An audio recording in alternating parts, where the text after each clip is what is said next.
Welcome back my YouTube channel Rathore academy by Rohit Rathore में आज की इस वीडियो में लेकर आए हैं हिंदी के मोस्ट इंपॉर्टेंट क्वेश्चन जो आपकी आगामी सभी परीक्षाओं के लिए हेल्पफुल होने वाले हैं। तो चलिए साथियों लेते हैं आज का पहला प्रश्न। पहला प्रश्न है सदैव में प्रयुक्त संधि का नाम है। बताइए फ्रेंड्स राइट आंसर क्या होगा। सदैव में प्रयुक्त संधि का नाम क्या है। तो इस प्रश्न का राइट आंसर है स्वर संधि। इसका ए ऑप्शन करेक्ट हो जाएगा। बढ़ते हैं अगले प्रश्न को और अगला प्रश्न है सन्मति का सही संधि विच्छेद है। बताइए फ्रेंड्स सन्मति का सही संधि विच्छेद क्या है। बताना है आपको राइट आंसर क्या होगा। तो इस प्रश्न का राइट आंसर है सत्य प्लस मति। इसका बी ऑप्शन करेक्ट हो जाएगा। बढ़ते हैं अगले प्रश्न को और अगला प्रश्न है इत्यादि का सही संधि विच्छेद है। बताइए फ्रेंड्स इत्यादि का सही संधि विच्छेद क्या होगा। तो इस प्रश्न का राइट आंसर है इत्य प्लस आदि। इसका बी ऑप्शन करेक्ट हो जाएगा। लेते हैं अगला प्रश्न। अगला प्रश्न है निम्नलिखित में से कौन सा शब्द वृद्धि संधि का उदाहरण नहीं है। बताइए फ्रेंड्स राइट आंसर क्या होगा। निम्नलिखित में से कौन सा शब्द वृद्धि संधि का उदाहरण नहीं है। तो इस प्रश्न का राइट आंसर है गुरु उपदेश। इसका सी ऑप्शन करेक्ट हो जाएगा। बाकी सभी वृद्धि संधि के उदाहरण है। इसका सी ऑप्शन राइट हो जाएगा। बढ़ते हैं अगले प्रश्न को और अगला प्रश्न है निम्न में से दीर्घ संधि युक्त पद कौन सा है। बताइए फ्रेंड्स राइट आंसर क्या होगा। निम्न में से दीर्घ संधि युक्त पद कौन सा है। तो इस प्रश्न का राइट आंसर है दैत्यारे। इसका बी ऑप्शन करेक्ट हो जाएगा। बढ़ते हैं अगले प्रश्न को और अगला प्रश्न है इनमें से कौन स्वर संधि का उदाहरण है। बताइए फ्रेंड्स राइट आंसर क्या होगा। इनमें से कौन स्वर संधि का उदाहरण है। आपको राइट आंसर बताना है। तो इस प्रश्न का राइट आंसर है पवन। इसका बी ऑप्शन करेक्ट हो जाएगा। बढ़ते हैं अगले प्रश्न को और अगला प्रश्न है पवन का सही संधि विच्छेद है। बताइए फ्रेंड्स राइट आंसर क्या होगा। पवन का सही संधि विच्छेद क्या है। तो इस प्रश्न का राइट आंसर है पवन का सही संधि विच्छेद पो प्लस अन। इसका बी ऑप्शन करेक्ट हो जाएगा। पो प्लस अन पवन का सही संधि विच्छेद होता है। अगला प्रश्न है निम्नलिखित शब्दों में से किसमें व्यंजन संधि है। बताइए फ्रेंड्स राइट आंसर क्या होगा। निम्नलिखित शब्दों में से किसमें व्यंजन संधि है।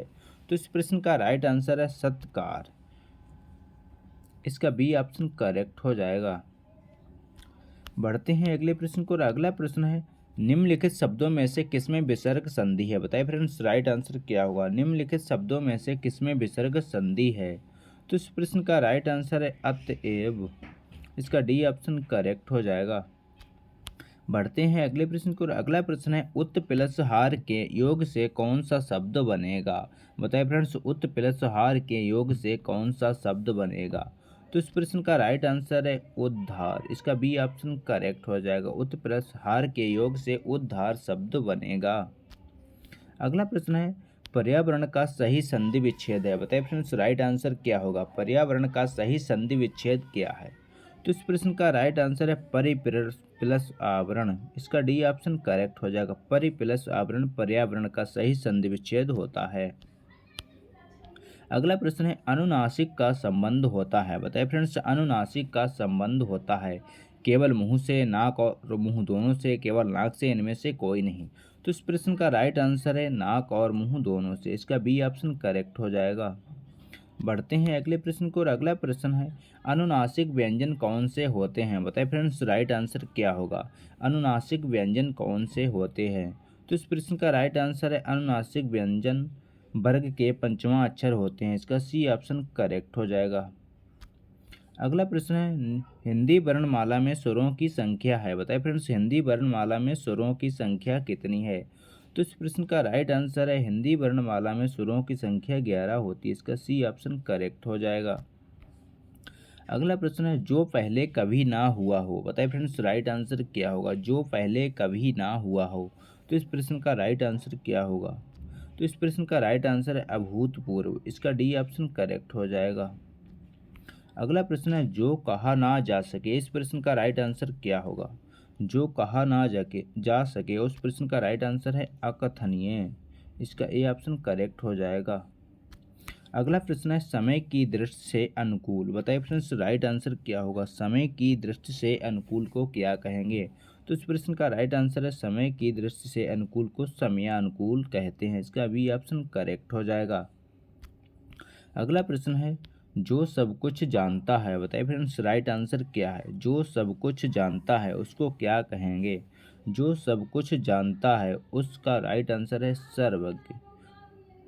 जो सब कुछ जानता हो उसको सर्वज्ञ कहा जाता है। इस प्रश्न का राइट आंसर डी के साथ चला जाएगा।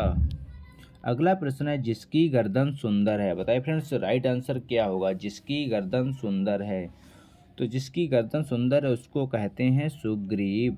इसका बी ऑप्शन करेक्ट हो जाएगा।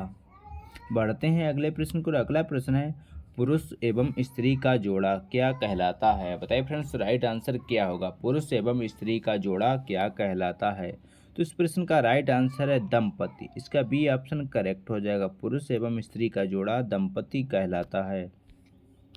अगला प्रश्न है कार्य को नए ढंग से करने की पद्धति, बताइए फ्रेंड्स राइट आंसर क्या होगा। कार्य को नए ढंग से करने की पद्धति को क्या कहते हैं, तो इस प्रश्न का राइट आंसर है नवीनीकरण। इसका डी ऑप्शन करेक्ट हो जाएगा।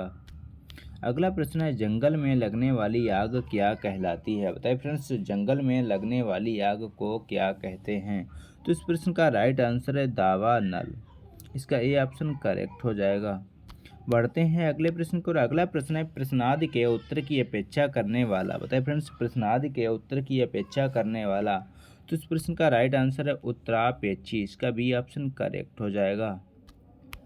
अगला प्रश्न है ज्येष्ठ का विलोम शब्द है, बताइए फ्रेंड्स ज्येष्ठ का विलोम शब्द क्या होता है, तो इस प्रश्न का राइट आंसर है कनिष्ठ। सिंपल सा क्वेश्चन है, इसका राइट आंसर सी के साथ चला जाएगा। ज्येष्ठ का विलोम शब्द कनिष्ठ होता है। अगला प्रश्न है गमन का विलोम शब्द है, बताइए फ्रेंड्स राइट आंसर क्या होगा। गमन का विलोम शब्द है, तो इस प्रश्न का राइट आंसर है आगमन। इसका डी ऑप्शन करेक्ट हो जाएगा। बढ़ते हैं अगले प्रश्न को। और अगला प्रश्न है अवनी का विलोम शब्द है, बताइए फ्रेंड्स राइट आंसर क्या होगा। अवनी का विलोम शब्द क्या है, तो इस प्रश्न का राइट आंसर है अवनी का विलोम शब्द अंबर है। इसका सी ऑप्शन करेक्ट हो जाएगा। अगला प्रश्न है हे का विलोम शब्द है, बताइए फ्रेंड्स हे का विलोम शब्द है, तो इस प्रश्न का राइट आंसर है ग्रह। इसका सी ऑप्शन करेक्ट हो जाएगा। हे का विलोम शब्द ग्रह होता है। अगला प्रश्न है श्री गणेश का विलोम शब्द है, बताइए फ्रेंड्स श्री गणेश का विलोम शब्द क्या होता है, तो इस प्रश्न का राइट आंसर है इतिश्री। श्री गणेश का विलोम शब्द इतिश्री होता है। इसका बी ऑप्शन करेक्ट हो जाएगा। अगला प्रश्न है अथ का विलोम शब्द है, बताइए फ्रेंड्स राइट आंसर क्या होगा। अथ का विलोम शब्द है, तो इस प्रश्न का राइट आंसर है इति। अथ का विलोम शब्द इति होता है। इसका डी ऑप्शन करेक्ट हो जाएगा।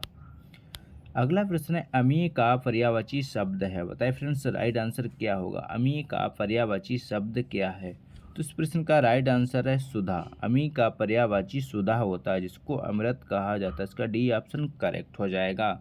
तो ये थे दोस्तों आज के मोस्ट इंपॉर्टेंट क्वेश्चन। अगर वीडियो अच्छा लगा हो तो लाइक करें, दोस्तों के साथ शेयर करें और चैनल पर नए हो तो चैनल को सब्सक्राइब करना ना भूलें।